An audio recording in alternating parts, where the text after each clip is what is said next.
Tout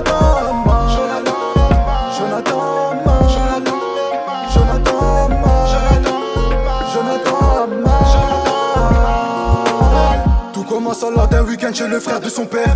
Jonathan était content de retrouver l'oncle Ben. En 2 jours la vie a pris pour lui un goût amer. Et pour le bien de la famille, il a préféré se taire. Le garçon a changé, défie toute autorité. Constamment dans l'énervement et le manque de respect. Ses parents remettent ça sur fait de l'âge et la puberté. Mais personne n'a su voir que Jonathan il souffrait.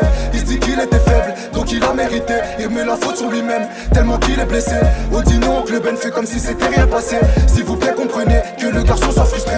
Dès qu'un homme le touche, il devient insolent, il devient très méchant, presque même violent. Ça lui rappelle oncle Ben, il veut effacer ce moment. Il se sent même coupable, or qu'il est innocent. Et il rencontre une femme qui lui parle du Seigneur. Elle n'est pas comme les autres, elle allège sa douleur. Jonathan se relève, Jonathan avance. Jonathan se relève, Jonathan pardonne. Jonathan se relève, Jonathan avance.